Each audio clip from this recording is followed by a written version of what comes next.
about the sport that helped forge America. Racing is in people's blood. This is the quintessential American sport. NASCAR Americana, 3-part docuseries, Sunday after the race on USA. 25 weeks comes down to this. You ready? 3 wide under the lights, 0 margin for error, everything on the line. Flirting with 200 miles per hour in the place where this journey began. Race 26, the final hunt for a spot in the chase. The Coke Zero Sugar 400 weekend at Daytona, August 28th through 29th. Get your tickets now at DaytonaInternationalSpeedway.com. The race to make this year's chase for the championship heads to the New Hampshire Motor Speedway this weekend for Sunday's Dollar Tree 301. Trackhouse Racing's Shane Van Gisbergen is currently in the 16th and final chase spot with 2 races to go before the field is set. He says New Hampshire is a track where he is comfortable. An oval, he believes, has characteristics of a road course. It's tough, long straights and short corners, and it is a little bit like a road course, the way you approach the corners, trying to make them shorter and straights longer, I guess, so that theory kind of works. But yeah, I enjoy it. It's a weird oval being so flat. Van Gisbergen is 50 points ahead of 17th place Ryan Preece in the standings. I'm Kyle Rickey. This is NASCAR Hot Pass on the Motor Racing Network. I'm Scott Tatey. This is the Beaver County Radio Morning Show, and it's about to get New Brighton up in here. We've got Mayor Val from New Brighton and New Brighton Borough Manager Tom Albanese. Thank you both for joining us. Yes. Hey, good morning, Scott. Thanks for having me. Good morning. Thank you. Mayor Val always dressing beautifully for the occasion. I didn't get the memo. You didn't? Yeah, next time. You can see this on our Facebook page and YouTube. I'll set the table. Mayor, you got your New Brighton Lions baseball jersey, looks like. Yeah, that's right. Ball cap, it says and New my Brighton. Earrings. The lion earrings. Love. All right, well, it was a pretty big meeting yesterday in New Brighton. I'm sure that's one of the things you want to talk about. Yes, indeed. But before I do that, one of the things that I need to stress to my viewers, and again, thank WBVP for having me on, and I really enjoyed the show. I attended a mayor's conference, and I was a sponge. There was so much. And guess who the conference highlight was? Keynote speaker Tim Tebow. Oh, and he's star. a Heisman Trophy winner. His message challenged us to identify our priorities, decisive choices, and pursue excellence. He also encouraged us to discover and embrace our unique God-given mission, a reminder that public service is both a responsibility and a calling. That's why it was perfect for me to invite Tom to come. And you don't need to just hear it from me and me be all showy. Tom, I have him so up there high. I mean, if he were to fall, he would break a leg. That's how high I have him up there. And yesterday's meeting was very full. Well, we'll start with the happy. We gave Gabby Sparks Community Award. What's it called? Good Citizens Award. Good Citizen Award. And it was so touching. And I know Gabby because I go up to do events up at the school. And she's very proud to know me and call me out the crowd, you know. So when we did a project for the policemen in May, the teacher came to the room and said, Valerie McKelvey wants us to do something for the policemen. And she raised her hand. It's Mayor Valerie McKelvey. So we had to get Frank and his Dawn and Gabby to the meeting last night. Well, how do you do that? I mean, she's very smart for her age. Because you wanted this to be a secret. It was a secret, yes. Okay. So they came to the shop to drop off a donation, and Frank opened it up with, Gabby's going to be there when you get your award at the meeting. Oh, I said, I'm so glad. I said, because I'm so nervous. I don't speak well in public. And so she was so proud that she was going to be there. And then she was like a deer in the headlight when we called her up there. So it was very nice. Very nice. And that's honoring her life-saving Yes, efforts. for her grandmother. I don't know if I could be that brave. And she was on the news. She was on KDKA. I saw that, yeah. So. Well, that's an inspirational thing. Other parents can maybe teach their children Absolutely. what to do, to know how to use 911 and right, make sure. Right, staying calm. I don't know, being how old I am, I don't know if I would stay calm. I might be able to remember 911, but I don't think I'd be that calm. Yeah, same. That's a lot. But one of the things that I wanted to bring Tom on, to bring a different aspect of the borough meetings, and I can't say enough of his how much he knows and how much he brings to us as a borough manager. But one of the things we talked about, I wanted you, Tom, to tell them about our downtown speakers. Sure. Okay. I was hoping you were going to ask me something I knew. Yeah, something. If we let in with that, I'd answer. I don't know. Tell me the Einstein theory. One of the motions on the council agenda last night was to make some improvements to our downtown speaker system. A couple years ago, we installed wireless speakers throughout our 5-block central business district. And it just didn't work exactly as we would have liked. Our goal was to have the ability to play music and make announcements during our community events. And while the system works, it's slow and it lags and it takes a long time for network connectivity. And then we lose connectivity on some of our network devices. So last night, Borough Council authorized an expenditure to make some investments to install some new network devices and make that system fully functional. So hopefully in the next couple weeks, our contractor will be in and we'll be able to play music in the downtown again. When do you think that, do you have like a target date for that or an event you hope to have that ready by? Or? I'm going to email them when I get back to the office today and get that. But, ideally, if we could have it sometime in September for maybe the September night mart, that would be fantastic. That's one thing about New Brighton. You've always got events going on. You mentioned the night mart on Tuesdays. There's summer movie nights. I know there's the annual car cruise coming up September 12th. So New Brighton, you don't have to be from New Brighton. You can go to New Brighton for fun. Yes, yeah. Right. And the speakers, they are so wonderful. In fact, when they first turned on, I forget how long we've had them. Oh my, where's that music coming from, And some of the people, there's always people who complain, oh, it's going to sound so blaring and it's going to be distracting. It wasn't. You don't hear elevator music, unless you're really tuned in to it. And we have the ability to control each speaker individually. Yeah. So if we do have a resident near a speaker, we can actually tune down that speaker. Oh, wow. So that a second floor apartment isn't affected. But to your point, Scott, yeah, we do have some great events coming up. We try for at least one event a month to bring people into the downtown to see what New Brighton has to offer. Come check out our shops, check out our restaurants. And our goal through that also is to fill some vacancies in the downtown. We have some vacant buildings, so if we could get some new businesses in them through our events, that's another goal. Well, since we last spoke, Mayor Val, there's a new the Salty Blonde wine. Yes. Wine bar, yeah. They attended our New Brighton Business District Authority meeting to introduce themselves. They are so excited about being in New Brighton. And one of the things, the first thing they said was that there's a lot going on, a lot of good positivity. And another thing I'm very proud of is that our events there's something for everybody. You can bring your grandchildren down. You can walk down from the senior high rises that we have. There's even when we do our candy crawl in October, the parents took a break from their kids and the grandparents brought their kids down. And they said, this was really nice. I was able to interact with my grandchild and have fun at the same time. Oh. So we try to do that. Yeah. Now, what else came up in the council meeting? I noticed you said we're going to start with good news. So I'm not going to let you off the hook. What else happened? Not going to let me off the hook. Oh. E-bikes. Oh, yeah. Yeah, that's always a topic. And last night, we had some residents come in because we had an accident earlier this week regarding an e-bike versus a motor vehicle. Fortunately, no injuries. But I think every community faces the challenges with electronic devices right now, e-bikes, e-scooters. Recently, Borough Council in June adopted an ordinance that prohibits the use of electronic devices, except those needed for mobility, on public sidewalks.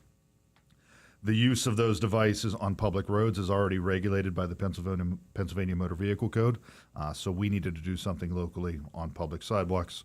And our police department is in the process now, in the last 2 months, of warnings and public education before we move into the enforcement phase. So it's an issue that the borough is aware of.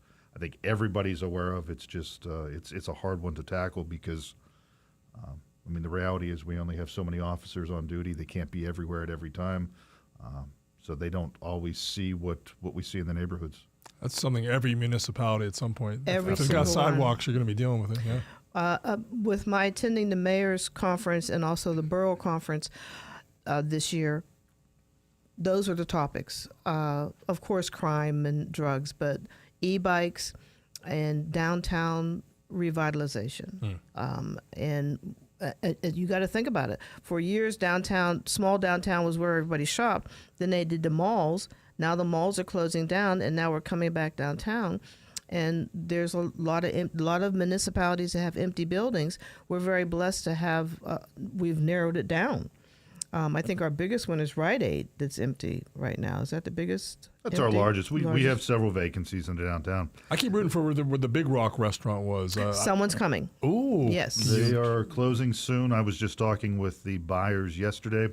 There was an issue with the previous owner's liquor license, so that is getting resolved. And is the thought to have it as a restaurant? Or Yes. Okay. Yep. Oh, good. Yep. Good. Yeah. So I mean, that's going to bring people downtown. So I think we work hard at what we do, but some things people don't know that it takes a lot of work behind the scenes. Getting ordinance and things passed, checking with our solicitor to make sure that we're doing the right thing. There's a lot of behind the scenes. One of my regular callers earlier this week, she was talking about she went to Big Rock Park for the first time in forever, and she was just mesmerized by how beautiful it is there, and she was surprised she hadn't been there more recently. Right. I mean, talk about the playground that was put in, Tom, and you were very helpful in making that happen. Yeah, we did make some investments in the part in our riverfront parks over the last couple of years, thanks to some money provided to us through the COVID funds through the Beaver County Commissioners.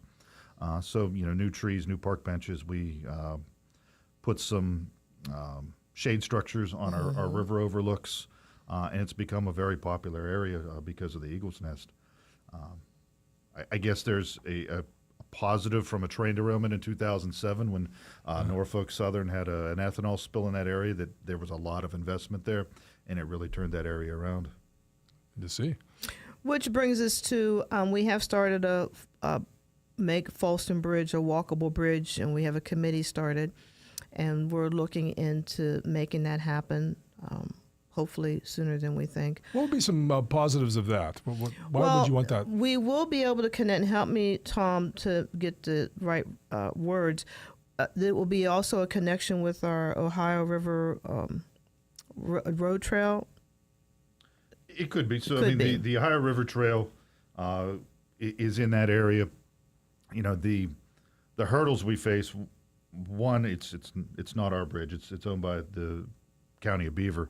Get out of here. Say that again. People don't know that. Say that again. You see? Yeah, the Falston Bridge is owned by Beaver County. Yes. And in talking with the Beaver County Commissioners and the Beaver County Planning Commission, we have received support in doing something with the bridge, because it is a historic structure, and tearing it down isn't priority number one, right? We'd love to see an adaptive reuse. So a walking connection between New Brighton and Falston, again, would be ideal. A connection between the creation of walking or biking trails in that area, and the Ohio River trails right there as well. So there's some opportunity there. Because it is such a picturesque place. The river there, I could see bicyclists going there just as a destination. Yeah. And I guess people are still walking on it without permission. That's what I understand. I'm sure they are. Yeah. When I have the county commissioners in for Ask the Commissioners, that'll be 2 weeks from now. There you go. We'll get the latest on that. Get the latest. All right, I'm on it. Which brings us to our fishing park. Our fishing park has really taken on a spin to the good. We have the only handicapped, fishing park. Not anymore? I don't know. That was the claim to fame about 15 or 20 years ago. Okay. Yeah, we do have it is handicap ADA accessible. But we might not be the only. I thought Brady's Run Park had one on by the one end of the lake. Very well, maybe, yeah. But we have quite an attraction down there. At all times of day, you can see fishermen down there. Good. So that, and then there's also an osprey nest on top of the Falston Bridge. Oh. Yeah. Did you know that? Yes. And there are 2 monocular viewers in those riverfront parks. So anybody that's interested in going down can take a good look at the Eagle's Nest or the Osprey Nest. And those are free, right? You don't have to put a quarter in or anything. No. Yeah. Way cool. Yeah. So with that being said, the borough is going to be participating with the Back to School Bash at the New Brighton High School. It's every year, and it's a way for them to connect with the parents. There's going to be a farmer's market and free book bags. And different agencies and people such as the borough is going to be present to talk to parents. And we're going to have a table and we're going to be passing out some literature about our PA micro mobility fact sheet. And we do realize that it's not just talking to the kids. We have to talk to the parents. We have to start that education there. Yeah. Another thing that we're very proud of is when I first became mayor, I thought I was going to change the world. Okay, that doesn't happen. Okay, that was a farce. So I was going to have a walk through New Brighton once a month. Well, we did it once, but now we're going to bring it back. And now we're going to have Borough Council and some leaders in government walk, a purposeful walk, and talk to merchants and introduce people to our Borough Council members. You know, a lot of people don't know who their ward representative is. So we have 2 dates that we're thinking about. But as soon as I get a firm date, I'll let you know, because it's just important. They need to see who's I like who. that idea, yeah. Mr. Edwards, who I just loved dearly, he used to walk the beat. He talked to every single merchant. He walked, I don't know how often he was down there, you know, just getting their information. What do you need? How's it look? Do you want to participate? And so and so. And then we lost that when he retired and everything. So we're going to try to bring that back. Now, you mentioned book bags. I know you were doing a book bag drive. I How gave is out that going? 75. Wow. All of them are gone. Nice. And everybody's doing it. But from what I'm understanding, some of the reason is that the kids, my book bag last year can't be my book bag this year. And I do want to thank everyone who donated. It didn't cost us anything. Everything that I got for those 75 bags was donated. Nice. Yeah. Yeah, there was also an event just this past Tuesday at the New Brighton Kids Community Garden. Yes. They had free book bag giveaways as well, so hopefully they were able to disperse those. What is that, the Kids Community Garden? What can you tell us about that? It's our community garden, obviously for kids. It's at 5th Avenue and 15th Street. It's run by a local group of great volunteers that are teaching kids nutrition and healthy habits and eating styles. So they have events in that park regularly. It's free and everybody's welcome. They have a Facebook page that is New Brighton Kids Community Garden. Oh. So if anybody is looking for them, that's how to find them. Any other new businesses on the horizon? Right now, we do have 2 new businesses opening up in town. Alpha Notary, which is a staple of the community for a long time, ceased operations earlier this year, and a new notary is going to fill that space on 12th Street. I believe the name is OG Notary Service. And then we do have a new medical general practitioner moving into the space that is behind Eye Care on 3rd on 9th Street. Okay. But I don't know more details other than that right now. By the way, he has a radio voice. The more I'm hearing it, Oh, I'm I know. Get you a radio show. That'd be great. Yeah, right? Yeah. Now, also the rumor that that 12 Loaves would not be open with the Dr. Rodriguez moving, that was a rumor. 12 Loaves will still be there. We don't know the ins and outs and the wherefore, but he is going to, I believe, a veterans hospital. Dr. Rodriguez. I've heard rumors, but I don't know. Yeah, he's moving on to something else, and the other doctor is retiring.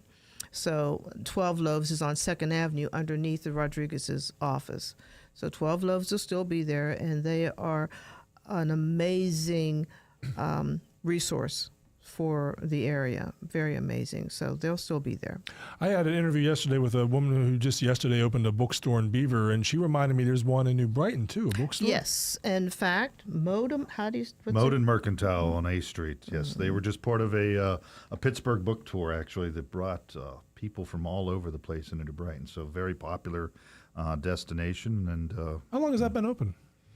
They've been open for probably a couple years now as a physical location. That actually started as a vendor at our events. So at the Night Mart, they were coming to our Night Marts. They partnered with Pappy's Handcrafted Candles, and they are I know what you mean. they're now part of the New Brighton Central Business District. By Capico's, too. Yes. Okay. And they have a plant hospital. Did you know that? Yes. Plant hospital. Yes, you can bring your sick plant there. And I've got a few. Yeah. Oh, my peppers grow here. All right. They are very talented. Very. You got to go in and see their shop. I mean, it's absolutely fantastic. We've touched on the Night Mart a few times. What makes that such a special event? Because I've seen the photos that Mon and Medi post, and there's nice turnouts for that every time. First of all, the variety of the vendors. Mona's very particular about not having a lot of duplicates and making sure that the stuff is quality merchandise. And because of that, it draws people from all municipalities, not just New Brighton. And people are proud to say, I'm from so-and-so, I'm from Beaver, or I'm from Center Township. So that's how we get a handle on knowing who the people are, and they're anxious when they know it's every second Tuesday, so they know they can count on it. Okay. Yeah. And in the 2 minutes we have left, anything? What are some other issues in New Brighton you want to talk about, either upcoming projects or programs? Or she always has whatever you want to Look at discuss. her I agenda. can throw Tom, some. she has an agenda. She does. You were so That was the organized. agenda from last night. Oh, so, okay. yeah. Okay. I've seen your agenda. It's, You see my it's color spread out. coordinated and yeah. Yes. I'm just so happy to have Tom here so people can get another aspect of what we do. And I'm always saying I'm inviting people to come to the meeting because if you have an issue, you got to talk to us. Mm-hmm. You can't tell your neighbor. I'm not going to call you, Scott, about what I need going on or what's going on in New Brighton. You got to come to the meeting. Present yourself. Tell us what the issues are. There's no possible way that we know everything that's going on. Mm-hmm. No possible way. I'd actually take that one step further. If you have an issue in New Brighton Borough, don't wait till a meeting. Give us a call before then. Because, yes. Our meeting was last night. If you have an issue today, let's not wait till September. Call the municipal building.